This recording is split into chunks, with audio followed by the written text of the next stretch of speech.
my name is Jess, and I am here to review Not Here For You. So this is book one in the FatedVerse series, and I enjoyed it. However, I read book one before I read book two, and out of the trilogy, which by the time I've recorded this, I've now officially read, I like book two the best. But book one, and all of them actually, all are interconnected because they are based on three friends who pretty much have formed a pack of their own, but they're not really a pack. What I mean is that they live on a property-ish together in these little cabins, and they're all very close. Well, in book two, a girl goes off and finds a pack of her own. Same happens in all three of them. So for book one, we have oh my gosh, what is her name? Anywho, I don't remember her name. That's okay. Happens a lot for me. So she goes off, it's Sylvie, I think. Anyways, she goes off and she tries to go to a club to help out her friend in book two, because she got access to this location and stuff, and at that time she's also in town because she's trying to finalize her grandmother's house.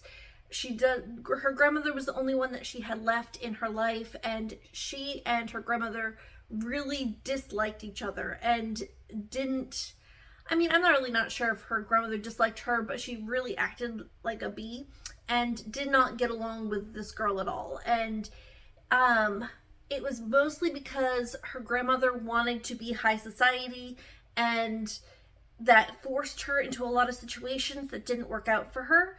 And it is because of her grandmother that she had a falling out with her fated mates. Her fated mates and her were aware of each other when they were younger. I believe, if I recall, that they knew that they were fated mates, but they had a discontent because of one of the pack's fathers, and it really messed up everything for them. So years later now, she's in her mid-20s or so, and she goes back in town because her grandmother's died. She's finalizing all that, like I just said, and also she's at this club because of her friend. So that's where she meets back up with her mates again now years later, and they have a reconciling situation. I really liked this pack and how it all worked out.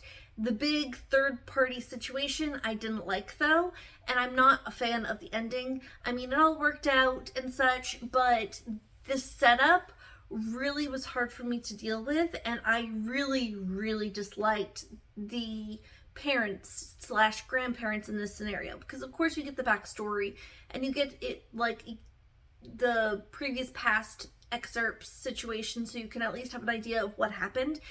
And all parents, guardians involved really sucked, so it was very difficult for me to enjoy that part of the novel. Though I do like how she falls back for her pack and how they win her over again. So I am giving this novel 3.5 out of 5 stars. I liked it. I really liked it. I really like this series, and I recommend all three of these books in this series. It's just this was not the best thing that I ever did. However, I will say for book one and book two, it is a contemporary Omegaverse romance. Polyamory, yes, but there is a sci-fi twist because there are people out there who really want to use omegas in a way that is not really right. So it's not really triggering or anything like that, but it is a unique twist that I have not read in any other series thus far. So thank you for being here. Please like or dislike this video as you see fit.